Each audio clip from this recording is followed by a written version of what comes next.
قرآن مجید میں اللہ تعالیٰ فرماتے ہیں کل قد علم صلاتہ و تسبیحہ، کہ ہر چیز کو اپنی نماز اور اپنی تسبیح کا طریقہ معلوم ہے. اسی طرح اللہ تعالیٰ نے ہمیں یعنی انسانوں کو اپنی عبادت کے لیے پیدا کیا اور اس عبادت کے طریقے ہمیں انبیاء کے ذریعے بتا دیے، جن میں سے سب سے آخری نبی محمد الرسول اللہ صلی اللہ علیہ وسلم ہیں.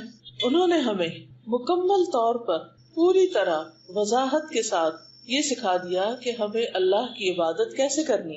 چونکہ ہم یہاں اس دنیا میں آئے اللہ کی عبادت کے لیے، اس لیے ہمیں عبادت کے طریقے معلوم کرنا بہت ضروری ہے کہ عبادت کس طرح کی جائے.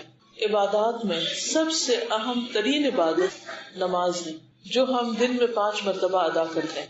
قیامت کے دن سب سے پہلا حساب، سب سے پہلا سوال بھی نماز کے بارے میں ہوگا. کیا واقعی صحیح طور پر ادا کی، وقت پر ادا کی، اور سب سے بڑھ کر یہ کہ خشوع و خضوع کے ساتھ ادا کی یا نہیں. اگر کسی کی نمازیں درست ہوں گی تو اس کے باقی سارے اعمال بھی اپنی جگہ پر آ جائیں گے، یعنی باقی حساب بھی آسان ہو جائے گا. لیکن اگر نماز درست نہیں تو باقی اعمال فائدہ نہ دے گی. اس لیے ہم سب کو اچھی طرح نماز کے طریقے کو سیکھ لینا چاہیے. نماز میں پڑھتے کیا ہیں اس کی عبارت درست پڑھنی آنی چاہیے. نماز میں ایکشنز کیا ہیں وہ صحیح طور پر کرنے آنے چاہیے. اور پھر یہ بھی معلوم ہونا چاہیے کہ صحیح اور غلط کا معیار کیا ہے، اور وہ ہے کہ ہماری نماز رسول اللہ صلی اللہ علیہ وسلم کی نماز سے کتنا قریب ہے، ظاہری طور پر بھی اور باطنی طور پر بھی. اور اگر نہیں تو اس حد تک ہمیں علم حاصل کرتے رہنا چاہیے کہ ہماری نماز آپ کی نماز کے قریب ترین ہو جائے. کیونکہ آپ صلی اللہ علیہ وسلم نے فرمایا صلو کما رأیتمونی اصلی، تم اس طرح نماز پڑھو جیسے مجھے دیکھتے ہو کہ میں نماز پڑھتا ہوں. یعنی یہ معیار بتا دیا گیا، کرائیٹیریا بتا دیا گیا کہ ایسی نماز چاہیے. جیسے ایک سیمپل دیا جاتا ہے نا کسی کو کچھ منگوانے کے لیے، اور بتایا جاتا ہے کہ اس طرح کی چیز لانا، پھر تمہارا جو تم لاؤ گے وہ اپروو ہوگا یا تمہیں اس کے اوپر آرڈر ملے گا. اگر وہ اس سیمپل کے مطابق نہیں چیز لاتا تو اس کا آرڈر کینسل کر دیا جاتا ہے یا اس کو دیا ہی نہیں جاتا.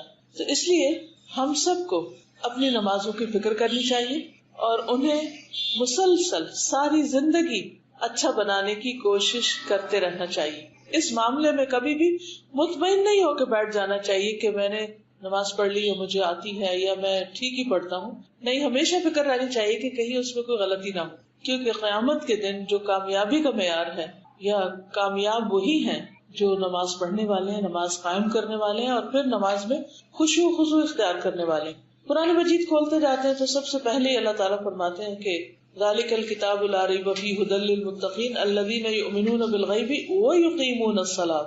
یہ کتاب جس میں کوئی شک نہیں، متقی لوگوں کو ہدایت دیتی ہے، وہ جو غیب پر ایمان رکھتے ہیں اور نماز قائم کرتے ہیں. یعنی پہلا کرنے کا کام جو ہمیں قرآن مجید میں بتایا گیا وہ کیا ہے؟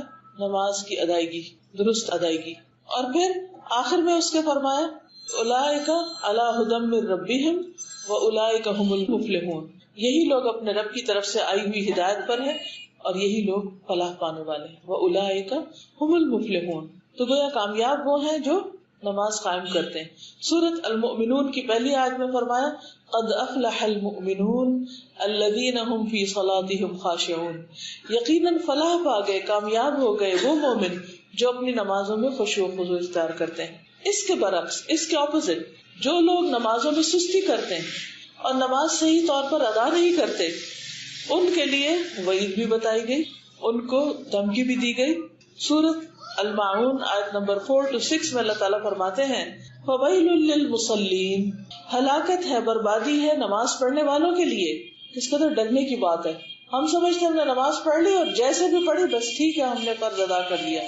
لیکن یہاں غلط طریقے سے فرض ادا کرنے والوں کو بھی پکڑا جا رہا ہے. فَوَيْلٌ لِّلْمُصَلِّينَ الَّذِينَ هُمْ عَنْ صَلَاتِهِمْ ساہون. کون ہے وہ مصلین؟ کون ہے وہ نماز پڑھنے والے؟ وہ جو اپنی نماز سے غفلت کرتے ہیں. الذین هم یراؤن. وہ جو دکھاوا کرتے ہیں، دکھاوے کی نماز پڑھتے ہیں. کوئی دیکھ رہا ہو تو اچھی پڑھتے ہیں، اکیلے میں ہو تو اللہ سے نہیں شرماتے، اللہ سے نہیں ڈرتے اور جیسے دل چاہے پڑھتے ہیں. قرآن مجید میں منافقین کی صفات بتاتے ہوئے اللہ تعالیٰ فرماتے ہیں وَإِذَا قَامُوا إِلَى الصَّلَاةِ قَامُوا كُسَالَىٰ. کہ جب وہ نماز کے لیے کھڑے ہوتے ہیں سستی کے مارے کھڑے ہوتے ہیں. یعنی ان کی نمازوں میں کوئی چستی، کوئی ایکٹیونیس، کوئی شوق، کوئی محبت، کوئی روحانیت کچھ نہیں ہوتا. بس وہ جس سے فجر کی نماز ہے تو اٹھے آدھی آنکھیں کھلی آدھی بند ہے، بس جلدی سے نماز پڑھ کے دوبارہ بستر میں. یہ کیسی نماز ہے؟ سستی کی نماز ہے. یہ کس نے آپ کو کہا تھا رات اتنی دیر تک جاگو کہ تم صبح اٹھ نہ سکو اور تمہاری نماز میں کوئی چستی اور وہ خشوع و خضوع ہو ہی نہ. یہاں بھی یہ فرمایا یراؤن الناس، لوگوں کو دکھاوا کرتے ہیں. یعنی اگر اول تو نیک کام کرنے کو ان کو دل ہی نہیں چاہتا، اگر کرتے بھی ہیں تو دکھاوے کا کرتے. ولا یذکرون اللہ الا قلیلا، اور وہ اللہ کا ذکر نہیں کرتے، اللہ کو یاد نہیں کرتے مگر بہت تھوڑا. الا قلیلا یعنی ان کی نماز میں اللہ کی یاد نہیں ہوتی. یہ ہے ان کی مشکل. اور یہ منافقین کی بات بتائی گئی کہ وہ اپنی نماز میں اللہ کو یاد نہیں کرتے، کیونکہ اللہ سبحانہ و تعالیٰ نے ہمیں نماز ادا کرنے کا حکم اسی لیے دیا کہ ہم اللہ کو یاد کریں. قرآن مجید میں آتا ہے اقم الصلاۃ لذکری، نماز قائم کرو میری یاد کے لیے. اور اگر ہم اللہ ہی کو یاد نہیں کر رہے تو نماز قائم ہی نہیں ہوئی. تو ہم سب کو سوچنا چاہیے ہم اپنی نماز کس طریقے پر پڑھتے ہیں، کیا واقعی اس میں خشوع و خضوع ہے یا نہیں. تو آج میں انشاءاللہ چند باتیں اچھی نماز کے بارے میں کروں گی جس میں خصوصی طور پر خشوع و خضوع پایا جائے، کیونکہ نماز قائم کرنا ایک چیز ہے اور نماز میں خشوع اختیار کرنا دوسری چیز.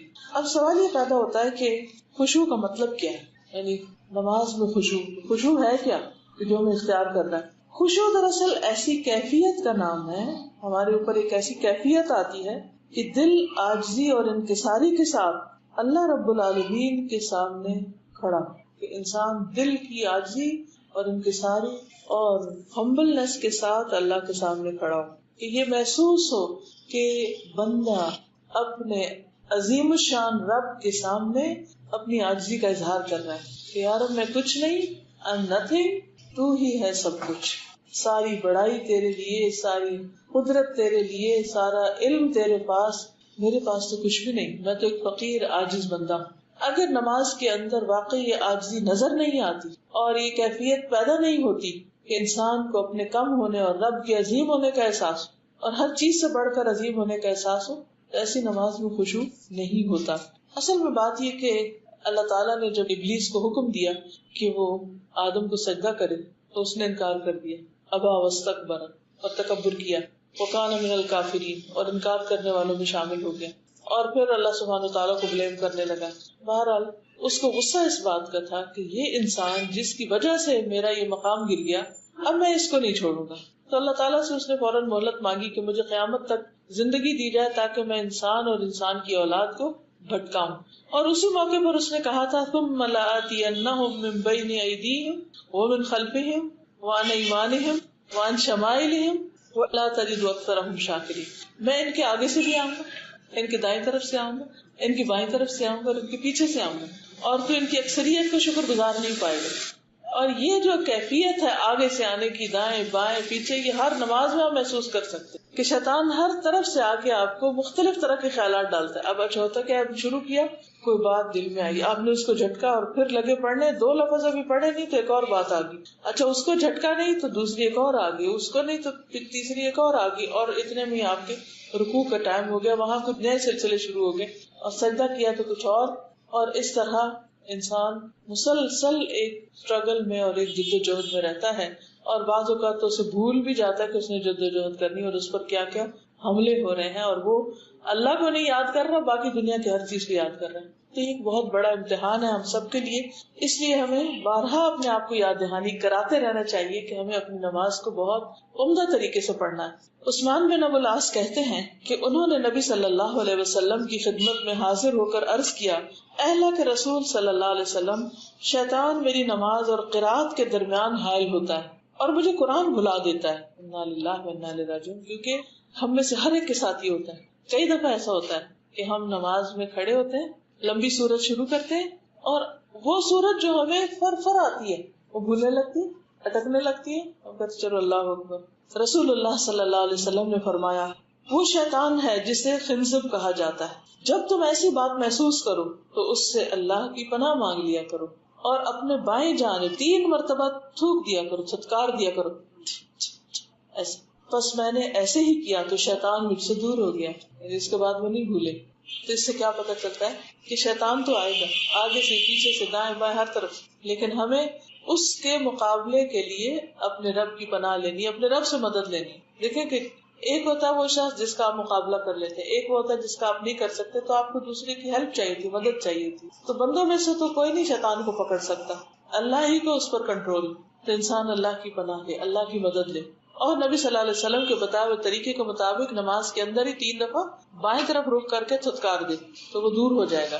نبی صلی اللہ علیہ وسلم نے فرمایا اس امت میں سب سے پہلے خشوع ختم ہوگا، حتیٰ کہ تمہیں ایک بھی خشوع والا آدمی نظر نہ آئے گا. یعنی اس طرح ختم ہو جائے گا خشوع نمازوں میں سے کہ لوگ نماز پڑھتے تو نظر آئیں گے، لیکن ان کو دیکھ کے یہ نہیں لگے گا یہ اللہ کے سامنے کھڑے ہیں. آپ کو معلوم ہے نا، ہم سب فارملی جا کے دن میں 5 بار اللہ سبحانہ وتعالیٰ کے سامنے کھڑے ہوتے ہیں. اللہ تعالیٰ کو معمولی ہستی تو نہیں، کسی بڑے انسان کے سامنے بھی جا کھڑے ہوتے ہیں تو ہمارے دل میں ڈر ہوتا ہے. اللہ کے سامنے اتنے نڈر ہو کے کھڑے ہوتے ہیں، کوئی خوف ہی نہیں ہوتا، کوئی فیلنگ ہی نہیں آتی.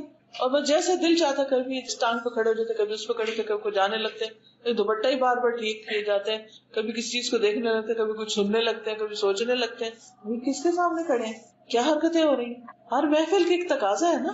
تو اسی طرح نماز کا بھی، اور نماز کے وقت اللہ کے سامنے کھڑے ہونے کا بھی ایک تقاضا ہے. پھر آپ دیکھیں کہ جو ہم سے مطالبہ کیا گیا خشوع کا، جس کا معنی ہوتا ہے دب جانا، جھک جانا، اپنی عاجزی اور انکساری کا اظہار کرنا، تو قرآن مجید میں خشوع کا لفظ کئی جگہ استعمال ہوا ہے. مثلا سورۃ طٰہٰ میں آتا ہے وَخَشَعَتِ الْأَصْوَاتُ لِلرَّحْمَٰنِ فَلَا تَسْمَعُ إِلَّا ہَمْسًا، اور رحمان کے آگے سب آوازیں دب جائیں گی. یعنی اس وقت قیامت کے دن حقیقی معنی میں لوگ اللہ کے آگے دبے کھڑے ہوں گے. اس منظر کو یاد کر لیا کرے کہ قیامت کے دن میں کیسے کھڑا ہوں گا، کیا آج ویسے ہی ہو رہا. پھر اسی طرح پیغمبروں کی صفت یہ بتائی گئی وَيَدْعُونَنَا رَغَبًا وَرَهَبًا وَكَانُوا لَنَا خَاشِعِينَ، وہ ہمیں رغبت اور خوف سے پکارتے تھے اور وہ ہمارے لیے عاجزی کرنے والے تھے. اللہ کے جو مقرب نیک بندے ہوتے ہیں، پیغمبر ہوتے ہیں، ان کی نمازوں میں خشوع ہوتا ہے. اسی طرح سورۃ البقرہ میں فرمایا 45 وَإِنَّهَا لَكَبِيرَةٌ إِلَّا عَلَى الْخَاشِعِينَ، یہ نماز یقیناً بہت بھاری ہے، بہت بڑی ہے، مگر عاجزی کرنے والوں پہ نہیں. ان کو نماز مشکل نہیں لگتی، بلکہ وہ اس میں انجوائے کرتے ہیں، انہیں پتہ بھی نہیں چلتا کہ کتنا وقت گزر گیا. تو خشوع کا بیسیکلی مطلب ہے کہ اللہ کے سامنے نماز میں عاجزی سے کھڑے ہونا، پوری طرح ادب کے ساتھ، احترام کے ساتھ، فرما برداری کے ساتھ، کیونکہ اسی میں ہماری فلاح ہے، اسی میں ہماری کامیابی ہے. یہ کس وقت آتا ہے؟ یہ اس وقت آتا ہے جب انسان کو یہ یقین آ جائے کہ اللہ سبحانہ وتعالیٰ بڑا ہے، بہت بڑا، بہت عظیم ہے میرا رب، اور میں اس کے سامنے کوئی حیثیت نہیں رکھتا. اسی لیے قرآن مجید میں آتا ہے کہ جب اللہ تعالیٰ نے زمین و آسمان پہ پیش کیا یہ کلام تو انہوں نے اس کو اٹھانے سے انکار کر دیا. اور سورۃ الحشر آیت 21 میں آتا ہے لو انزلنا هذا القرآن على جبل لرأيته خاشعا متصدعا من خشیۃ اللہ، اگر ہم اس قرآن کو کسی پہاڑ پر اتارتے تو یقیناً اللہ کے ڈر سے اسے پست ہونے والا، ٹکڑے ٹکڑے ہونے والا دیکھتے. اور یہ مثالیں ہم لوگوں کے لیے بیان کرتے تاکہ غور و فکر کریں کہ اللہ کا کلام پہاڑ میں تو اتنا بھاری تھا، اور ہم اللہ کا کلام پڑھتے ہیں، اللہ کے آگے کھڑے ہوتے، یعنی ہمارے کان میں جھونک نہیں ڈیگتے اور ہمارا دل ڈرتا ہی نہیں، اور اس کے اندر کسی قسم کی ہیبت اور خوف اور روب اللہ کا آتا ہی نہیں. اس کے مقابلے میں بندوں کا روب اور بندوں کا خوف زیادہ ہوتا ہے. لیکن جو ایمان والے ہوتے ہیں ان کا دل اللہ کا ذکر سنتے ہی کانپ اٹھتا ہے. جب وہ قرآن پڑھتے ہیں تو ان کے اندر ایک خاص کیفیت پیدا ہو جاتی. تو ہمیں ان کیفیات سے اپنا آپ کا جائزہ لینا چاہیے کہ کیا واقعی ہمارے اندر ایسی کیفیت پیدا ہوتی ہے. کیونکہ نماز ہو یا غیر نماز، اللہ سبحانہ وتعالیٰ نہ ہمارا لباس دیکھتا ہے، نہ ہماری شکلیں دیکھتا ہے، بلکہ وہ ہمارا دل دیکھتا ہے اور ہمارے اعمال دیکھتا ہے کہ ہم کرتے کیا. یعنی ہماری نماز کیسی ہے ظاہراً، اور ہمارے دل کی کیفیت کیا ہے. یعنی 2 چیزیں اللہ تعالیٰ دیکھتے ہیں. ایک ہمارا ظاہر کیسا، یعنی ایکشن کیسے کر رہے ہیں ہم، پراپر ہیں کہ نہیں، اور دوسرے یہاں کیا ہے، دل میں کیا ہے، اس کی کیفیت کیا ہے، کیا باتیں سوچ رہے ہیں ہم، خیالات کیا ہے نماز میں. اس لیے اس کی بہت حفاظت دونوں چیزوں کی کرنی چاہیے. بعض لوگ کہتے ہیں کہ ہم تو بہت دل لگا کے نماز پڑھتے ہیں، کیا فرق پڑتا ہے باریک دوپٹے میں پڑھ لو، کیا فرق پڑتا ہے آدھا سر ننگا ہو، کیا فرق پڑتا ہے بار بار اسے ٹھیک کر لو، ٹھیک ہے کپڑے تو خوبصورت پہن کے اللہ کے سامنے کھڑے ہونا چاہیے، ٹھیک ہے. قرآن مجید میں آتا ہے خذوا زینتکم عند کل مسجد، ہر نماز سے پہلے اپنی زیب و زینت اختیار کرو. لیکن اس کا یہ مطلب نہیں کہ اس قسم کی زیب و زینت جو نماز میں خلل ڈال دے، ایسا زیور ہو یا ایسا کپڑا ہو کہ جس کو پہن کے انسان سیلف کانشیس رہے اور نماز کی طرف توجہ نہ جائے یا نماز میں خلل ڈال دے، تو وہ کس کام کا، جس نے ہمیں ہمارے رب سے دور کر دیا. اور اللہ تعالیٰ تو وہ دیکھ بھی نہیں رہا، یعنی دیکھ نہیں رہا یعنی اس کو پسند بھی نہیں کہ جو چیز ہمیں اس کی راہ سے دور کرے. اب یہ ہے کہ جیسے پہلے بات ہوئی کہ اگر خشوع ہوتا ہے نماز میں تو کیا فائدہ ہے اور نہیں ہوتا تو نقصان کیا ہے. یعنی یہ نہیں کہ ہماری چوائس ہے، چاہے تو خشوع پیدا کریں نہیں تو نہ کریں. نہیں کریں گے تو اس کا بھی انجام آپ نے دیکھا کہ اللہ سبحانہ وتعالیٰ نے فرمایا فویل للمصلین الذین هم عن صلاتهم ساہون. اور دوسری طرف منافقین کی نماز کہ اذا قاموا الی الصلاۃ قاموا کسالى. اور پھر کامیاب لوگوں کی صفت کیا ہے الذین هم فی صلاتهم خاشعون. تو اس لیے اس کے بغیر چارہ نہیں کہ اگر ہم کامیاب ہونا چاہتے ہیں تو ہمیں یہ کام کرنا ہی کرنا ہوگا، لازمی طور پر کرنا ہوگا. جس سورۃ بنی اسرائیل میں اللہ سبحانہ وتعالیٰ اپنے خاص بندوں کی صفت بیان کرتے ہوئے فرماتے ہیں وَيَخِرُّونَ لِلْأَذْقَانِ يَبْكُونَ وَيَزِيدُهُمْ خُشُوعًا کہ جب قرآن ان کے سامنے پڑھا جاتا ہے تو وہ ٹھوڑیوں کے بل گر جاتے ہیں. ٹھوڑیوں کے بل گرنے کا مطلب زمین میں گرنا نہیں ہوتا، ٹھوڑی جب گرتی ہے تو یہاں لگتی یعنی جھک جاتے ہیں. وَيَبْكُونَ اور رونے لگتے ہیں نماز کے اندر. اور اس جھکنے اور رونے سے یزیدہم خشوعا ان کی نماز کا خشوع بڑھ جاتا ہے. اس سے آپ اندازہ کر سکتے ہیں کہ خشوع کہتے کس کو ہے. ایک ہے نماز کے اندر جھکاؤ، ایک ہم نماز پڑھتے یوں کر کے ادھر دیکھ رہے ہیں آنکھیں بند کر کے پڑھے، اور ایک یہ ہے کہ ہم سر جھکائے ہوئے ہیں اور آنکھوں سے آنسو بھی آ جاتے ہیں. ہم گنے آج تک ہماری کتنی نمازوں میں آنکھوں سے آنسو آئے. کیا ہم دن میں کم از کم ایک نماز میں روتے؟ Just one. کوئی ایک آج کی نماز سوچیے جس میں ہم روئے ہوں. ہمیں کیوں نہیں رونا آتا؟ کیونکہ اللہ کا ڈر نہیں ہے، اللہ کی عظمت ہمارے سامنے نہیں ہے، ہم اسے محسوس ہی نہیں کرتے. ہم صرف فرض ادا کرنے یا خانہ پوری کا کام کرتے ہیں اور بعض اوقات غسل بھی سستی. تو رسول اللہ صلی اللہ علیہ وسلم نے فرمایا جو شخص اچھی طرح سے وضو کرے پھر 2 رکعت نماز پڑھے خشوع و خضوع کے ساتھ متوجہ ہو کر تو ایسے شخص کے لیے جنت واجب ہو جائے گی. یعنی اتنا زیادہ فائدہ ہے ایسی نماز کا. ایک اور جگہ پر فرمایا 5 نمازیں فرض ہیں، جو ان کے لیے اچھی طرح وضو کرے گا، وقت پر نماز ادا کرے گا، اطمینان سے رکوع کرے گا، نماز میں خشوع و خضوع اختیار کرے گا تو اس کے لیے اللہ تعالیٰ کا وعدہ ہے کہ وہ اس کی مغفرت فرما دے گا. یعنی جو اچھی نماز پڑھے گا اس کے لیے بخشش کا وعدہ ہے، اور جو ایسا نہیں کرے گا اس کے لیے اللہ کا کوئی وعدہ نہیں، چاہے تو بخش دے چاہے تو عذاب دے. تو اس سے کیا پتہ چلتا کہ اگر نماز میں خشوع نہیں اور اللہ کی طرف توجہ نہیں تو پھر معاملہ اللہ کے ساتھ ہے، چاہے تو بخش دے اور چاہے تو نہ بخشے.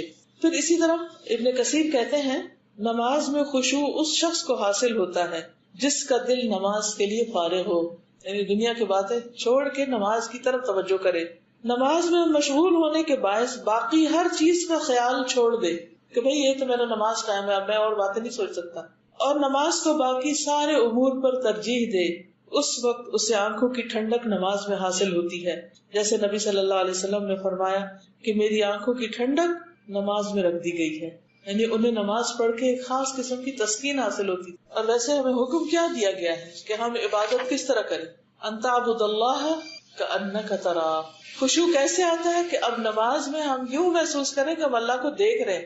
فإن لم تکن تراہ فإنہ یراک. اگر تم اس کو نہیں دیکھتے تو وہ تو تمہیں دیکھ رہا ہے. یعنی اس کی پریزنس ضرور فیل کرو کہ وہ دیکھ رہا ہے، اس کی نگاہیں مجھ پہ. جو ہی تمہیں خیال آئے گا کہ میرا رب مجھے دیکھ رہا ہے تو آپ فوراً ٹھیک ہو جائیں گے. جیسے عام طور پہ کیا ہوتا ہے نماز لوگ ڈھیلی ڈھالی پڑھ رہے ہوتے ہیں، اگر کوئی آ جائے کمرے میں تو کیا کرتے ہیں کانشیس ہو جاتے ہیں، دوپٹہ ٹھیک کرنے لگتے ہیں، بالکل ایکٹیو ہو جاتے ہیں. یہ تو بندوں کی نماز ہے نا. تو جو اللہ کے لیے نماز پڑھتا ہے اس کو یہ خیال جو ہی آتا ہے کہ میں اللہ کے لیے پڑھ رہا ہوں وہ بالکل ٹھیک ہو جاتا ہے. وہ جو ہاتھ ڈھیلے یا سستی کی بھی ہوتی ہے وہ فوراً الرٹ ہو جاتا ہے، اس کا دل بھی حاضر ہو جاتا ہے.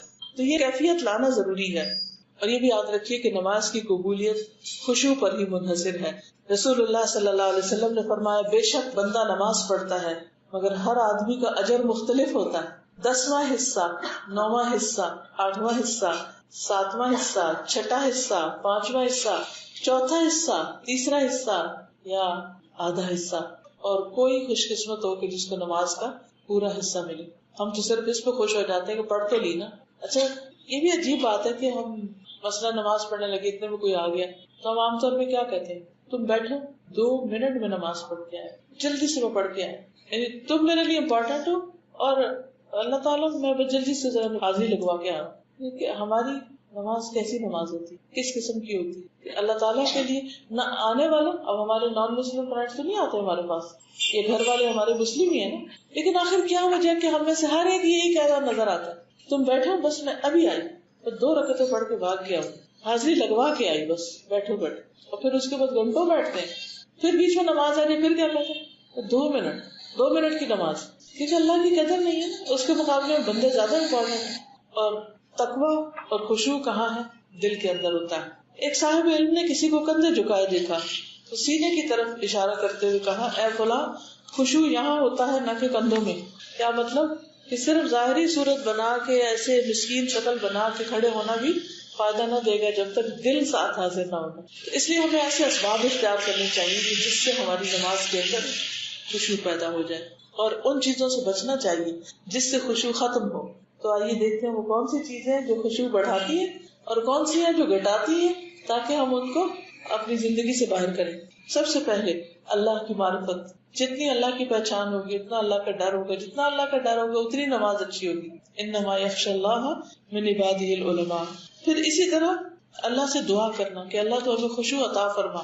پھر اسی طرح نماز کا ثواب معلوم ہونا کہ جو ہم کرنے جا رہے ہیں اس کا کیا فائدہ ہے. حدیث میں آتا ہے بے شک اللہ تعالیٰ کا ایک فرشتہ ہر نماز کے وقت پکارتا ہے, اے آدم کی اولاد اپنی اس آگ کی طرف اٹھو جسے تم نے جلایا ہے, اسے بجھا ڈالو.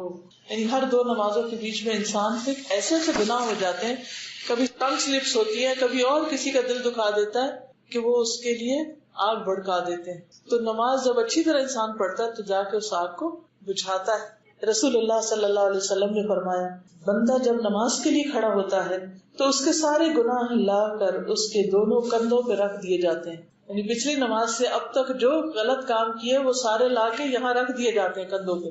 ہمیں تو نظر نہیں آتے, لیکن چونکہ نبی صلی اللہ علیہ وسلم نے بتایا ہے تو اس لیے ہم اس پر یقین رکھتے ہیں. پھر جب بندہ رکوع کرتا ہے یا سجدہ کرتا ہے تو وہ گناہ نیچے گر جاتے ہیں. رسول اللہ صلی اللہ علیہ وسلم نے فرمایا کہ نماز کو اس کے وقت پر ادا کرو.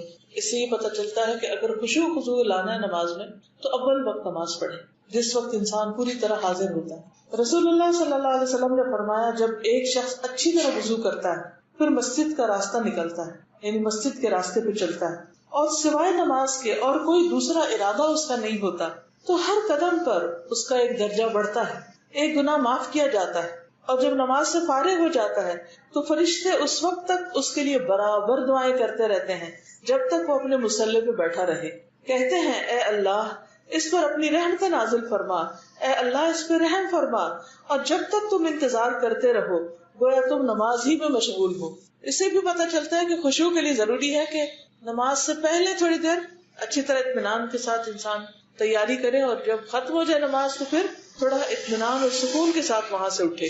اور جب کوئی ایسا کرتا ہے تو اللہ تعالیٰ ایک فرشتہ اپوائنٹ کر دیتے ہیں, وہ اس کے لیے دعائیں کرتا رہتا ہے. پھر اسی طرح یہ کہ خشوع و خضوع کے لیے ضروری ہے کہ جسمانی نظافت, طہارت, صفائی ستھرائی کا خیال رکھا جائے, اور ایسی تمام چیزوں سے مثلاً ایسی چیز کھانے سے پرہیز کیا جائے جس سے انسان کی توجہ دل کی طرف ہونے کی بجائے پیٹ کی طرف ہو. اسی طرح ماحول اور موسم ایسا ہونا چاہیے کہ جو کنڈیوسو ہو, انسان کے لیے سہولت پیدا کرنے والا ہو, نہ کہ آپ ہیں جہاں ٹی وی لگا ہوا ہے یا شور ہنگامہ ہو رہا ہے وہاں جا کے مصلی بچھا لیں اور آدھی لوگوں کی باتیں سنیں اور آدھی نماز پڑھیں, اس کا بھی فائدہ نہیں. پھر اسی طرح یہ ہے کہ نماز کے لیے طہارت کا اچھا انتظام کریں, مثلاً مسواک کرنا. رسول اللہ صلی اللہ علیہ وسلم نے فرمایا, جب بندہ مسواک کرتا ہے پھر کھڑا ہوتا ہے اور نماز پڑھتا ہے تو اس کے پیچھے فرشتہ کھڑا ہو جاتا ہے, وہ اس کی قرات سنتا ہے اور اس سے قریب ہو کر کھڑا ہوتا ہے حتیٰ کہ وہ اپنا منہ اس کے منہ پر رکھ دیتا ہے فرشتہ. پھر قرآن کا جو حصہ بھی اس کے منہ سے نکلتا ہے فرشتے کے پیٹ میں چلا جاتا ہے. لہٰذا تم قرآن کے لیے اپنے منہ پاک رکھ. یعنی جب انسان نماز میں قرآن پڑھتا ہے تو فرشتہ بالکل ساتھ آ جاتا ہے, منہ لگا لیتا ہے, اور پھر جو قرآن ادھر سے نکلتا ہے وہ اس کے اندر چلا جاتا ہے اور وہ اس طرح سمیٹ کے لے جاتا ہے, پوری طرح ریکارڈ کر کے, پوری طرح محفوظ کر کے. لیکن اگر منہ سے اسمیل آ رہی ہے پیاز کی, لہسن کی, اور چیزوں کی, یا ویسے ہی سانس میں بو ہے, کبھی دھیان ہی نہیں کیا مسواک کرنے یا برش کرنے کو, نماز میں کھڑے تو فرشتہ اس بو کی وجہ سے دور بھاگ جاتا ہے. تو اس لیے ہمیں اس چیز کا بھی خیال کرنا چاہیے کہ ہمارے دانت صاف ہیں یا نہیں, یا ہمارا معدہ تو نہیں خراب کہ جس کی وجہ سے اسمیل جو ہے وہ ہر سانس کے ساتھ باہر آ رہی ہے, تو وہاں کہاں فرشتے آئیں گے. پھر اسی طرح لباس باپردہ ہو, ساتر ہو, پاک ہو, کیونکہ جب کوئی انسان نماز پڑھتا ہے اور جیسے عورت کی نماز ہے تو اس کا کوئی بال ننگا نہیں ہونا چاہیے, اس کے کان ننگے نہیں ہونے چاہیے, اس کی گردن ننگی نہیں ہونی چاہیے, اس کے ہاتھوں کے علاوہ باقی بازو وغیرہ ننگے نہیں ہونے چاہیے, اس کے ٹخنے ننگے نہیں ہونے چاہیے. تو آپ دیکھیے کہ جب یہ سب کچھ صحیح طور پر ڈھکا نہیں ہوتا تو نماز آپ پڑھے بھی تو اس میں خشوع و خضوع نہیں آتا، آئے بھی تو اس کا فائدہ نہیں، کیونکہ آپ نے شرائط پوری ہی نہیں کی۔ پھر اسی طرح یہ ہے کہ نماز میں اطمینان ہو، سکون سے نماز پڑھی جائے۔ رسول اللہ صلی اللہ علیہ وسلم نے فرمایا، جو آدمی نہ صحیح طریقے سے رکوع کرے اور سجدے میں بھی ٹھونگے ہی مارے، یعنی جیسے مرغا دانہ چننے کے لیے ٹھونگے مارتا ہے، اس کی مثال اس بھوکے شخص کی ہے جو 1 یا 2 کھجوریں کھاتا ہے اور یہ کھجوریں اسے کچھ فائدہ نہیں دیتی۔ کبھی آپ بہت بھوکے ہو تو 1 کھجور کھائے تو اور زیادہ بھوک لگ جاتی ہے، ایک اور کھائے تب بھی آپ کو بنتا کچھ نہیں نظر آتا۔ تو ایسے ہی اس شخص کو نماز پڑھ کے بھی حاصل کچھ نہیں ہوتا، یہ مطلب ہے۔ پھر نماز میں موت کو یاد کرنا، یہ بھی خشوع میں اضافہ کرتا ہے۔ سنن ابن ماجہ کی روایت ہے، جب تم نماز کے لیے کھڑے ہو تو اسے الوداعی نماز سمجھ کر پڑھو، کہ شاید یہ میری آخری نماز ہو، کہ کوئی پتہ نہیں کہ ان 2 نمازوں کے بیچ میں کیا گزر جائے انسان پر۔ پھر قرآن مجید کی آیات اور اذکار پر نماز میں غور و فکر۔ والذین اذا ذکروا بآیات ربہم لم یخروا علیہا صما وعمیانا، اور جب انہیں ان کے رب کی آیات کے ساتھ نصیحت کی جاتی ہے تو وہ ان پر بہرے اور اندھے ہو کر نہیں گرتے، یعنی سوچتے ہیں، سمجھتے ہیں، غور و فکر کرتے ہیں۔ پھر حسب ضرورت جواب بھی دینا چاہیے۔ نبی صلی اللہ علیہ وسلم جب قرآن مجید پڑھتے تھے نماز میں تو جہاں اللہ کی تسبیح آتی تو سبحان اللہ کہتے، کہیں الحمدللہ کہتے، کہیں اور کچھ اللہ تعالیٰ کا ذکر کیا کرتے۔ پھر اسی طرح ہر آیت پہ رکنا، جب بہت تیز ہم تلاوت کرتے ہیں تو پھر بھی خشوع نہیں آتا، جیسے الحمدللہ رب العالمین الرحمن الرحیم مالک یوم الدین، یعنی ہر آیت کے بعد رکے، یعنی یہ نہیں کہ الحمدللہ رب العالمین الرحمن الرحیم مالک یوم الدین ایاک نعبد، ایک ہی سانس میں ساری آخر تک پڑھتے، اس سے خشوع نہیں آتا، کیونکہ ساری انرجی کس میں لگے؟ ختم کرنے پہ۔ رسول اللہ صلی اللہ علیہ وسلم نے فرمایا، سب سے اچھا قرآن وہ آدمی پڑھتا ہے جس کو تم قرآن پڑھتے ہوئے سنو تو تم کو یقین ہوگا یہ آدمی اللہ سے ڈر رہا، اس کے دل میں خدا کا خوف، وہ قرآن سب سے اچھا پڑھا ہوا۔ پھر اسی طرح نمازی جو ہے اس کو یہ یاد رکھنا چاہیے کہ اللہ تعالیٰ اس کی نماز کا جواب دے رہا ہے، تو وہ توجہ سے بات کرے اللہ تعالیٰ سے۔ کیسے آپ مجھے کو بتائے گا؟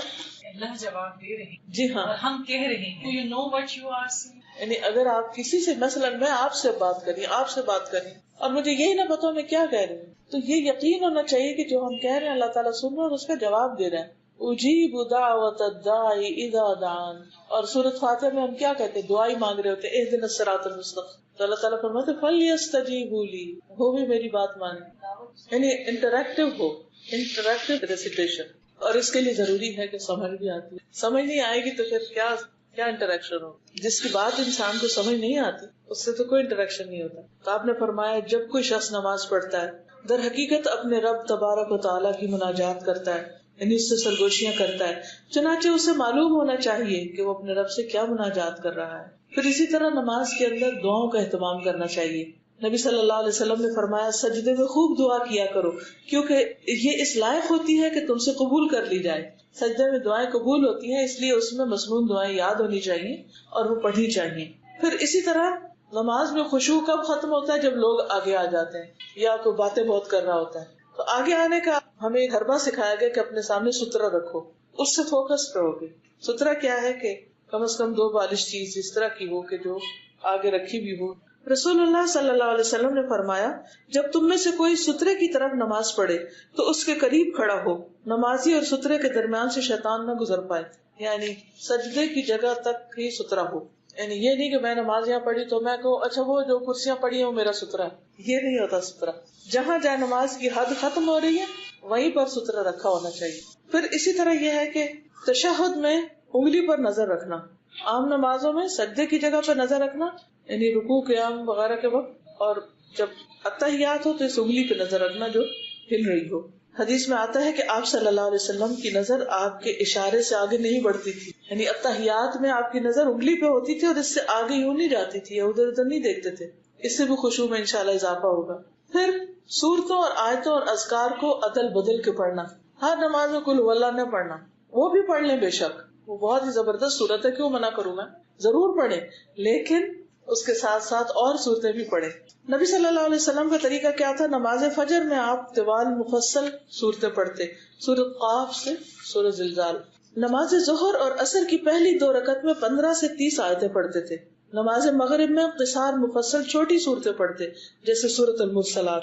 نماز عشاء میں اوساط مفصل درمیانی صورتیں پڑھتے جیسے سورۃ الانشقاق. نماز تہجد میں خوب لمبی لمبی قرات کرتے جیسے سورۃ البقرہ، آل عمران اور النساء.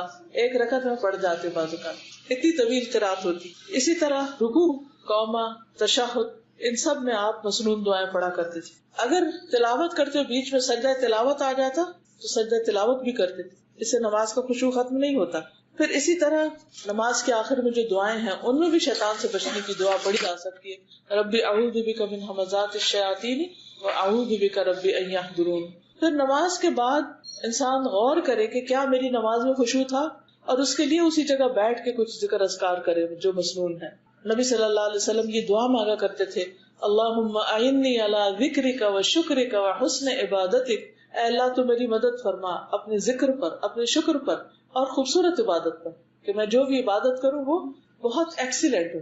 کئی لوگوں کو آپ نے دیکھا کہ وہ گھر بناتے ہیں تو صاف ستھرا خوبصورت، کپڑا پہنتے ہیں تو بہت زبردست، ہر چیز ان کی بہت طریقے سے ہوتی. ایسے لوگوں کو چاہیے کہ اپنی نماز بھی بہت خوبصورت بنا لیں. پھر اسی طرح کچھ چیزیں جو نماز میں خلل ڈالتی ہیں ان سے بچنا چاہیے. مثلا اگر آپ کو وضو ٹوٹنے والا ہے تو آپ کہ نہیں میں نماز پوری کر لوں، اور آپ کو واش روم جانا ہے اور واش روم جانے کے بجائے آپ مصلی پہ آ کے کھڑے ہو جائیں کہ جلدی سے میں سنت پڑھ کے پھر چلی جاؤں گی تاکہ دوبارہ وضو نہ کرنا پڑے، تو یہ چیز بھی خشوع میں خلل ڈالتی ہے. کتنی دیر لگے گی؟ اگر ہم غور کریں نماز کے علاوہ وضو بہت مشکل کام ہے. اگر ہم غور کریں تو کتنی دیر لگتی ہے، اور اس کے فائدے کتنے ہیں. سارا گرد و غبار دل جاتا ہے، سارے مسام کھل جاتے ہیں. انہیں کتنی اللہ کی رحمت ہے کہ اس نے ہمارے لیے ایک ایسا طریقہ رکھا، ورنہ ہم خود تو ایجاد نہ کر پاتے. پھر اسی طرح یہ ہے کہ جب بھوک لگی ہو، کھانا سامنے ہو، تو پھر بھی نماز نہ پڑھے، کیونکہ سارا دھیان کس میں ہوگا کہ جو دوسرے کھا رہے ہیں وہ میرے سے کبھی کھا جائیں گے، اور وہ پریشانی کی حالت میں رہے اور نماز میں توجہ نہ کرے. آپ نے فرمایا لا یصلی بحضرۃ الطعام، کھانے کی موجودگی میں نماز نہ پڑھی جائے.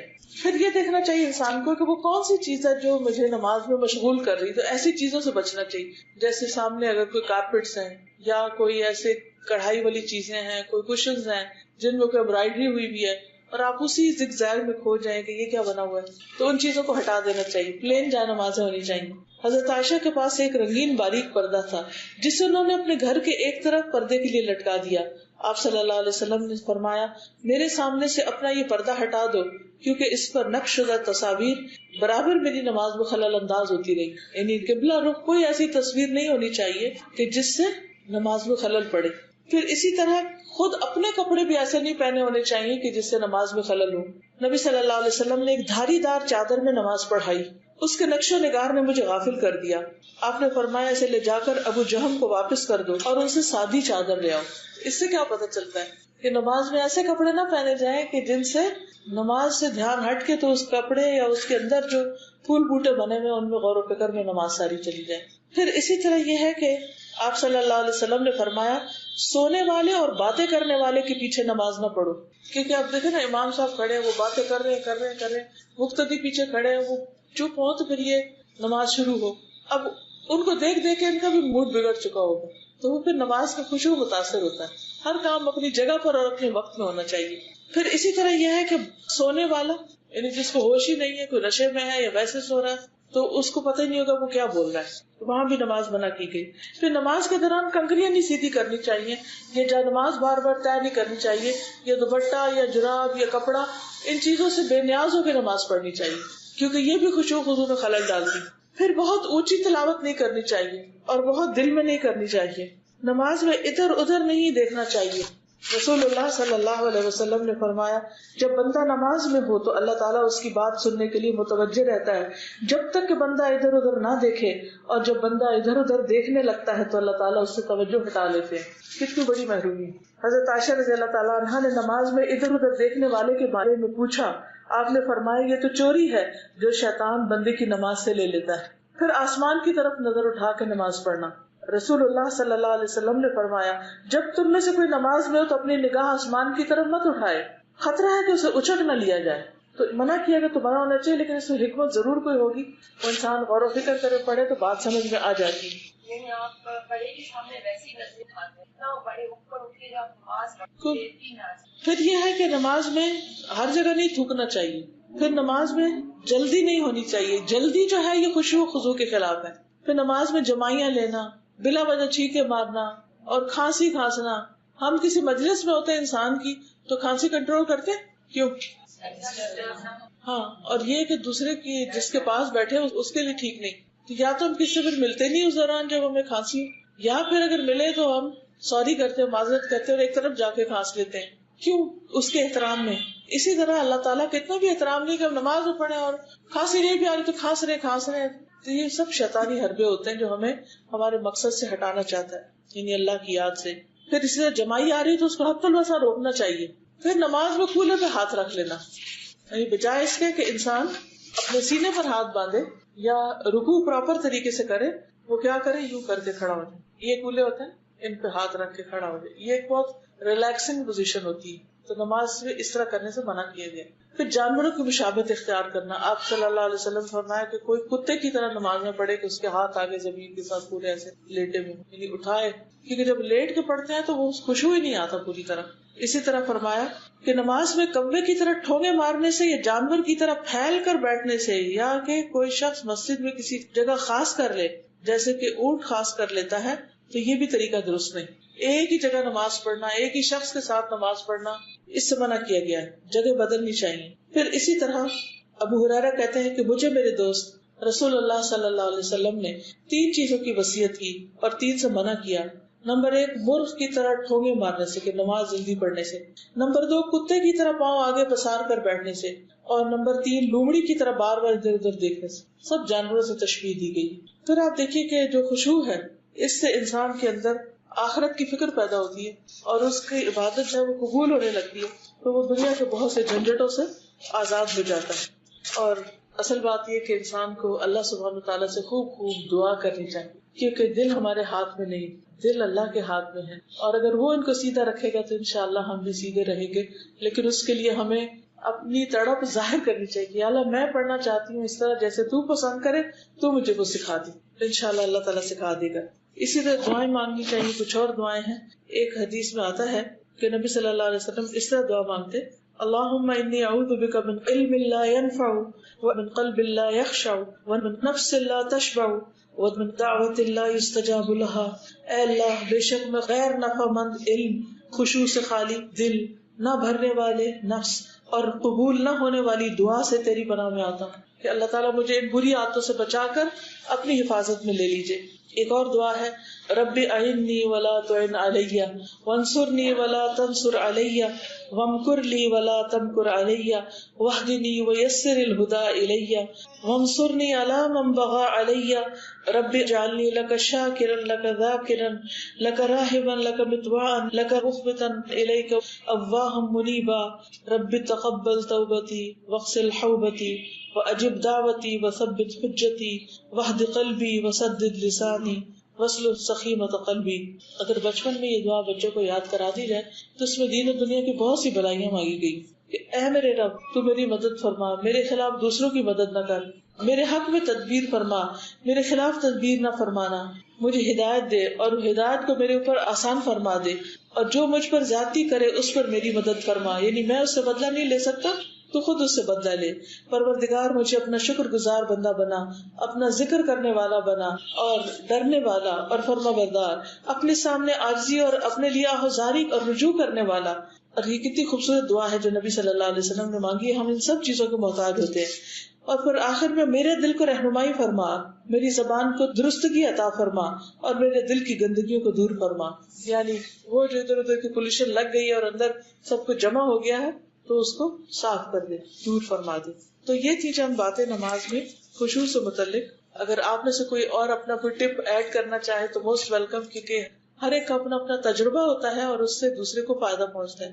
تو کوئی بتانا چاہے تو موسٹ ویلکم. میں سب سے پہلے حیران ہوئی بات، آج سے 19 سال امام صاحب دعا کروا رہے تھے اور وہ رو رہے تھے. انتہائی بد مزہ ہو. یہ کیوں رو رہے ہیں؟ کوئی مر گیا ہے، کسی کی دعا کروا رہے ہیں، کیا وجہ ہے؟ نہیں سمجھ آیا. دوسری بار میں حج پر گئی، میدان عرفات پورا خطبہ سنا. اب وہ انوائرمنٹ ایسا ہوتا ہے، وہ ماحول ایسا ہوتا ہے، وہ تو اور کیفیت. اپنے گناہوں کی وجہ سے تو رونا آیا، پر وہ جو دعا مانگ رہے تھے وہ نہیں سمجھ آئے کہ یہ جو رو رہے ہیں یہ کیا کہہ کے رو رہے ہیں. پھر میں ابھی کچھ عرصے پہلے پھر عمرے کے لیے گئی جب وہ روئے تو میں بھی روئی، لیکن اب جب انہوں نے پڑھا تو مجھے سمجھ آیا، پھر پتا چلا کہ دل اللہ نرم کیسے کرے. جب ہم کوئی آیت پڑھتے ہیں اور اس پر عمل نہیں کر رہے ہوتے یا ویسے نہیں ہوتے تو انسان اپنی نظروں کو توڑ رہا ہوتا ہے. بالکل دودھ کا دودھ اور پانی کا پانی.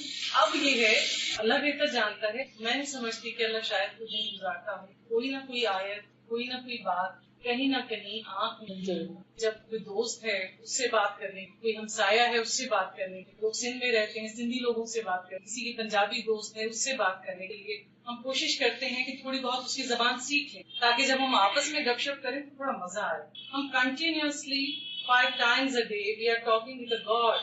ہم اللہ سے بات کر رہے ہوتے ہیں اور اپنی ہی دعا مانگ رہے ہیں، ہمیں پتہ ہی نہیں ہے ہم کیا مانگ. ہمارا یہ المیہ ہے کہ ہمیں یہ تو تھوڑی بہت کوشش ہو جاتی ہے کہ جی ہم اسکول پیرنٹس میٹنگ میں جائیں گے، نہیں بھی تھوڑی سی پہلے انگلش کا کوئی کورس کر لیں تاکہ جب ٹیچر پیرنٹس میٹنگ ہو تو ہمیں تھوڑی سی جی ہماری عزت میں کمی آ جائے کہ اس کی ماں انگلش ہی نہیں بول سکتی یا پراپر اردو کا ایکسنٹ ہی نہیں اچھا. ہم کوشش کرتے ہیں. میں سب سے یہی کہوں گی کہ پلیز تھوڑی سی ایفرٹ اللہ کے کلام کو جاننے کی، اللہ کی زبان کو جاننے کی. کیا ہمیں شوق نہیں ہے اس سے بات کریں؟ ہمارا وہ دوست بھی ہے نا، ہمارا مالک بھی ہے، ہمارا خالق بھی ہے، ہم اس کی زبان کیوں نہیں جانتے؟ اب دیکھیے کہ ہفتے میں ایک دفعہ بھی اگر آپ ٹائم نکالیں، دنیا کے سارے کام کرتے رہتے ہیں، ایک دفعہ بھی ٹائم نکالیں، کرتے کرتے ڈاؤن دا روڈ 3-4 سالوں میں آپ اچھا بھلا قرآن سمجھنے لگ گئے اور نمازوں کی حالت ہی بدل جائے گی انشاءاللہ. مانیے 2 سال بعد اور مجھے اپنی اس کیفیت سے رونا آیا، مجھے کچھ تو سمجھ آیا.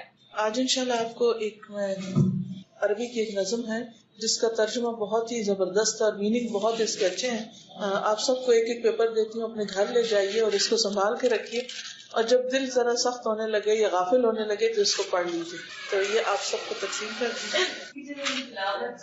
بڑے بڑے امام کی تلاوت کی اور اس پہ وہ روتے ہیں تو یہ کہ اس میں کانسنٹریشن بھی ہوتی ہے اور ان کی جو کتنی خوبصورت جو تلاوت ان سے تو یاد بھی نہیں آتا ہے، معنی بھی سمجھتے ہیں اور پھر جو قرآن میں جب اس کو ڈسائڈ کرتے ہیں تو خوشو بھی بڑا نصیب ہے. تو یہ بھی ہے کہ میری سب سے ہے اس کی سنے ضرور تلاوت. بالکل. اچھا یہ کہ میرا کوشچن کتنی آواز سے اجازت ہے کہ اگر کوئی ڈسٹرب نہ ہو رہا ہو تو پھر ذرا اونچی، اتنا کہ آپ کے کان اپنے سن لیں. سب کو مل کے آپ میں سے جن لوگوں نے قرآن کا ترجمہ پڑھ لیا ان کے لیے ترجمہ بھی کچھ مشکل نہیں ہے. اذا ما قال لی ربی اما استحییت تعصینی، جب میرا رب مجھ سے پوچھے گا کیا میری نافرمانی کرتے ہوئے تمہیں حیا نہ آئی. اللہ تعالیٰ قیامت کے دن پوچھے گا کہ جب تم میری بات نہیں مانتے تھے تو تمہیں شرم نہیں آتی تھی. وَتُخْفِ الذَّنبَ عَنْ خَلْقِي وَبِالْعِصْيَانِ تَأْتِينِ، تم میری مخلوق سے اپنے گناہ چھپاتے تھے اور نافرمانی کر کے میرے پاس آتے ہو. یعنی بندوں سے تو تم ڈرتے ہو، ان سے تو حیا کرتے ہو، ان سے چھپ کے گناہ کرتے ہو، تم مجھ سے نہیں حیا کرتے، مجھ سے نہیں ڈرتے. فَكَيْفَ أُجِيبُ يَا وَيْحِي وَمَنْ ذَا سَوْفَ يَحْمِينِي، پھر کیسے میں جواب دوں گا، ہائے افسوس مجھ پر، کون مجھے بچائے گا. ومن، اور کون، ومن ذا سوف یحمینی. اسلی النفس بالآمال من حین الی حین، میں وقتاً فوقتاً اپنے دل کو آرزوؤں کے ساتھ تسلی دیتا ہوں. یہ کوئی نہیں، سب ٹھیک ہو جائے گا، اور باقی لوگ بھی کرتے ہیں، اور تم نے اتنے اچھے اچھے کام بھی تو ساتھ کیے ہوئے ہیں، کیا ہوا اگر تم نماز نہیں پڑھتی یا نماز میں تمہارے خشوع و خضوع نہیں، فکر کی کیا بات ہے. تو اپنے آپ کو میں تسلی دے دیتا ہوں. وَأَنْسَى مَا وَرَاءَ الْمَوْتِ مَاذَا بَعْدُ تَكْفِينِي، اور میں بھول جاتا ہوں کہ موت کے بعد کیا پیش آنے والا ہے، میرے دفنانے کے بعد کیا ہونے والا ہے. یعنی جب مجھے کفن دفن کر دیا جائے گا تو اس کے بعد میرے ساتھ کیا پیش آئے گا. آپ کو معلوم ہے کہ قبر میں جب انسان جاتا ہے تو اس کا رنگ کس طرح تبدیل ہوتا ہے. یعنی مردہ آپ دیکھیں کہ پلاہٹ ہوتی ہے اس پہ، پھر وہ نیلا ہونے لگتا ہے، پھر کالا ہونے لگتا ہے، پھر اس کے جسم میں گیسز بھر جاتی ہے، پھر ایک ایک چیز پھٹنے لگتی ہے، پھر دانت جھڑ جاتے ہیں، ہڈیاں نکل آتی ہیں، آنکھیں بہہ جاتی ہیں، ناک بھر جاتی ہے، بال سارے اکھڑ جاتے ہیں، الگ ہو جاتے ہیں، اور انسان کا حلیہ خراب ہو جاتا ہے. تو وہی کہتے ہیں کہ تم موت کے بعد جو پیش آنے والا ہے اس کو بھول گئے، اس کو کیوں بھول جاتے. کأنی قد ضمنت العیش لیس الموت یأتینی، گویا کہ مجھے زندگی کی ضمانت دی گئی ہے، یعنی میں اس طرح دنیا میں ٹھاٹھ سے رہ رہا ہوں جیسے میں نے ہمیشہ ہی زندہ رہنا ہے، اور موت مجھے آنی ہی نہیں. لیکن موت تو آنی ہے. وجاءت سکرۃ الموت الشدیدۃ من سیحمینی، اور آ گئی موت کی سختی، شدید بے ہوشی، الشدیدۃ شدید، اور جب موت کی شدید ترین بے ہوشی آ پہنچی، من سیحمینی، تو کون مجھے بچائے گا؟ جب موت آ پکڑتی ہے تو کوئی چھڑا سکتا اس سے؟ کوئی بھی نہیں چھڑا سکتا. نظرت الی الوجوہ الیس منہم من سیفدینی، میں نے لوگوں کے چہروں کی طرف دیکھا، یعنی میں مر رہا تھا، موت نے مجھے پکڑ لیا اور میں سب کو دیکھ رہا تھا، کیا ہے ان میں سے کوئی ایک جو مجھے چھڑا لے؟ ان میں سے کون مجھے چھڑائے گا؟ کوئی بھی چھڑانے والا نہیں آتا. سأسأل ما الذی قدمت فی دنیایا ینجینی، ان قریب مجھ سے سوال کیا جائے گا میں نے اپنی دنیا میں آگے کیا بھیجا ہے جو مجھے نجات دے، کیا نیک عمل کر کے آیا ہوں دکھانے کے لیے. فکیف اجابتی من بعد ما فرطت فی دینی، اس سوال کا میں کیسے جواب دوں گا جبکہ میں نے اپنے دین میں کوتاہی کی ہوگی. اگر دین پر میں نہیں چلا، دین کو پڑھا ہی نہیں، سمجھا ہی نہیں، عمل ہی نہیں کیا، کیا جواب دوں گا اپنے رب کو. وَيَا وَيْحِي أَلَمْ أَسْمَعْ كَلَامَ اللَّهِ يَدْعُونِي، اور افسوس مجھ پر، کیا میں نے اللہ کا کلام نہ سنا جو مجھے اپنی طرف بلاتا تھا. یعنی قرآن کہتا نا یا ایھا الذین آمنوا یا ایھا الناس، بلا رہا ہے قرآن ہمیں، اور ہم کھولتے ہی نہیں، پڑھتے ہی نہیں، سنتے ہی نہیں، سمجھتے ہی نہیں. کیا جواب دیں گے کہ ہم نے قرآن کی کوئی پکار نہیں سنی. الم اسمع لما قد جاء فی قاف و یاسین، کیا میں نے سنا نہیں تھا جو سورۃ قاف اور یاسین میں کہا گیا، یعنی اس میں موت کا ذکر آتا ہے. الم اسمع بیوم الحشر یوم الجمع والدین، کیا میں نے یوم حشر کے بارے میں نہیں سنا جو لوگوں کے جمع ہونے اور جزا و سزا کا دن ہے. اس میں تو سب لکھا ہوا تھا کیا ہونے والا ہے. الم اسمع منادی الموت یدعونی ینادینی، کیا میں نے موت کے منادی کو نہیں سنا جو مجھے پکارتا اور آواز دیتا ہے. آپ کو معلوم ہے نا کہ ہر روز قبر انسان کو پکارتی کہ میں مٹی کا گھر ہوں، میں کیڑوں کا گھر ہوں، میں اندھیرے کا گھر، تو نے میرے پاس آنا ہے، اس کی تیاری کرو. لیکن ہم میں سے کتنے لوگ ہیں جو روز قبر کا سوچتے بھی ہیں. فیا رباہ عبد تائب من ذا سیؤوینی، اے میرے رب یہ تیری بارگاہ میں ایک توبہ کرنے والا بندہ ہے، کون ہے جو مجھے پناہ دے، یعنی اب میں توبہ کرتا ہوں. سوا رب غفور واسع للحق یہدینی، سوائے اس رب کے جس کی مغفرت بہت وسیع ہے، جو مجھے حق کی طرف ہدایت دیتا ہے، وہی رب مجھے بچا سکتا ہے. لیکن اسی رب کو تو دنیا میں بھولے رہتے ہیں. وہ 5 دفعہ دن میں بلاتا ہے حی علی الصلاۃ، حی علی الفلاح، او نماز کی طرف، او کامیابی کی طرف، اور ہم لبیک ہی نہیں کہتے، جاتے ہی نہیں، مسجدیں خالی پڑی رہتی ہیں. لیکن موت کے وقت انسان کیا چاہے گا؟ اب میں رب کی طرف آتا ہوں. اتیت الیک فرحمنی وثقل فی موازینی، میں تیری بارگاہ میں حاضر ہوا ہوں، تو مجھ پر رحم فرما اور میرے میزانوں کو بھاری کر دے. وخفف فی جزائی انت ارجا من یجازینی، اور میرا حساب ہلکا کر دے، تو ہی وہ بڑی ذات ہے جس سے امید کی جا سکتی ہے جو مجھے جزا دے گا. تو بندے کے لیے اپنے رب کے علاوہ کوئی جائے پناہ نہیں، وہی ملجا وہی ماوا ہے، ادھر ٹھکانا ہے ہم سب کا. اس لیے ہمارا فرض بنتا ہے کہ ہم اپنی خوشی کے ساتھ زندگی میں ہوش و حواس میں اپنے رب کی طرف رجوع کر لیں. اللہ تعالیٰ ہمیں اس کی توفیق عطا فرمائے. وآخر دعوانا الحمدللہ رب العالمین.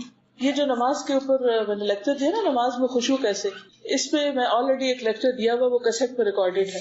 تو اگر آپ کو وہ چاہیے اور دوسروں کو بھی آپ سنانا چاہیں تو یہ کراچی کا ایڈریس نیچے لکھا ہوا، فون نمبر، اس پہ آپ کال کر کے کیسٹس کا پوچھ بھی سکتے ہیں. یا اگر آپ کے پاس انٹرنیٹ ہے تو یہ نیچے ویب سائٹس لکھی ہوئی ہیں، ان پر آپ جا کر دیکھ سکتے ہیں. اور کیونکہ ہمیں ہر روز اپنے علم میں اضافہ کرنا چاہیے. اللہ تعالیٰ ہمیں اس کی توفیق عطا فرمائے. وہ اقبال کا ایک شعر بھی یاد آ رہا ہے، کہتا ہے کہ جو میں سر بسجدہ ہوا کبھی تو زمین سے آنے لگی صدا، تیرا دل تو ہے صنم آشنا، تجھے کیا ملے گا نماز میں. یعنی نماز پڑھ کے بھی ہمیں حاصل کچھ نہیں ہوتا. حالانکہ ان الصلاۃ تنہی عن الفحشاء والمنکر، نماز بے حیائی اور برائی سے روکتی ہے. وہ کیوں نہیں روکتی؟ ہماری نمازیں بھی کیوں نہیں روکتی؟ کیونکہ ان میں کوئی خدا کا خوف ہی نہیں، اس معیار کی نہیں کہ جس کے اندر یہ پاور ہو کہ وہ روک دے ہمیں. تو بال جبریل میں اقبال کہتے ہیں تیرا امام بے حضور، تیری نماز بے سرور. تیرا امام وہ بھی نہیں حاضر جو آگے پڑھا رہا ہے، لیڈ کر رہا ہے. تیری نماز بے سرور، ایسی نماز سے گزر، ایسے امام سے گزر. یعنی اس کا مطلب نہیں نماز چھوڑ دو، اس کا مطلب یہ کہ امپروو کرو. کیونکہ ہم یہ سمجھتے ہیں کہ ہم اچھے کام کر رہے ہیں، نماز پڑھ رہے ہیں، بڑا اچھا کام کر لیا، لیکن حقیقت میں وہ نماز انسان کے لیے فلاح نہیں، خسارے کا باعث ہو جاتی. تو قل هل ننبئکم بالاخسرین اعمالا الذین ضل سعیهم فی الحیاۃ الدنیا وهم یحسبون انهم یحسنون صنعا. کیا ہم تمہیں بتائیں کہ اعمال کے اعتبار سے سب سے زیادہ خسارے میں کون ہے؟ وہ لوگ جو سمجھتے کہ سب اچھے کام کر رہے ہیں.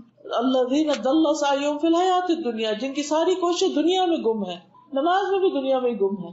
یحسبون انہم یحسنون صنعا، اور وہ سمجھتے بڑے اچھے کام کر رہے ہیں، لیکن اللہ کے ذکر کے لیے ان کے اندر کوئی تڑپ نہیں، کوئی طلب نہیں، کوئی توجہ نہیں. تو اللہ تعالیٰ ہمیں اپنی طرف راغب کر دے. اور ہم جو فارغ ہوتے ہیں تو پکنک کی سوچنے لگتے ہیں، کچھ اور کام. اللہ تعالیٰ فرماتے فَإِذَا فَرَغْتَ فَانصَبْ وَإِلَىٰ رَبِّكَ فَارْغَب، جب تم فارغ ہو تو اپنے رب کی طرف رغبت کرو، اپنے آپ کو تھکاؤ، مشقت کرو. یعنی فراغت میں تو اور اچھی نماز پڑھو، نہ کہ فراغت میں تم اور ڈھیلے ہو جاؤ.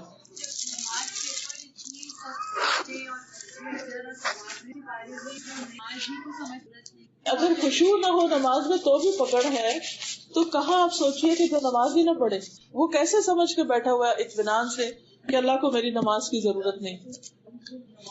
اس پیار سے، محبت سے دعا بھی کرے اس کے لیے، اس کو توجہ بھی دلائیں. ہاں جی بالکل. فرق تھا سنڈے کے دن کتنے لوگ فجر پڑھتے ہیں. اوکے. سبحان اللہ والحمد للہ ولا الہ الا اللہ واللہ اکبر ولا حول ولا قوة الا باللہ العلی العظیم. اللہم صلی علی محمد وعلی آل محمد کما صلیت علی ابراہیم وعلی آل ابراہیم انک حمید مجید.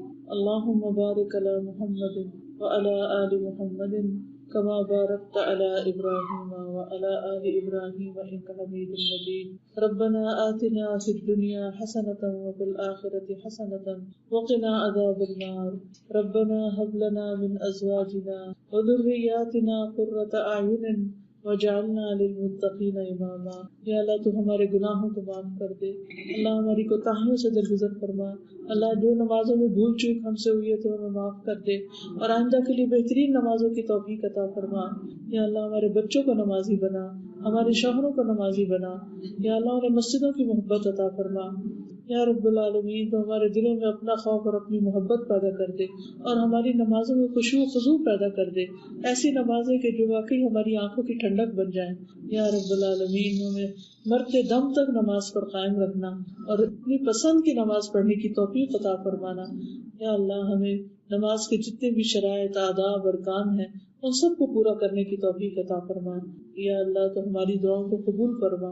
جتنی بہنیں آئی ہیں انہوں نے جو سنا ہے انہیں عمل کی توفیق دے، آگے پہنچانے کی توفیق عطا فرما. اس گھر پر اپنی خیر و برکت نازل فرما. یا اللہ انہیں اپنے دین کی بہترین خدمت کے لیے چن لے، ان کی اولادوں کو اپنی خدمت کے لیے چن لے. یا رب العالمین ہم سب کے بچوں کو نیک ہدایت عطا فرما. یا اللہ جو بھی ہمارے اہل و عیال، عزیز رشتہ دار سب فوت ہو چکے ہیں تو ان کی بخشش فرما. ہمارے والدین پر اپنی رحمت فرما. ہماری اولادوں کو ہماری آنکھوں کی ٹھنڈک بنا. یا اللہ تو ہمیں بہترین اخلاق عطا فرما. یا اللہ تو ہمیں بہترین حکمت اور سمجھ عطا فرما. ربنا تقبل منا انك انت السميع العليم وتب علينا انك انت التواب الرحيم. وصلى الله تعالى على خير خلقه محمد وعلى آله واصحابه واهل بيته اجمعين برحمتك يا ارحم الراحمين. سبحانك اللهم وبحمدك اشهد ان لا اله الا انت استغفرك واتوب اليك.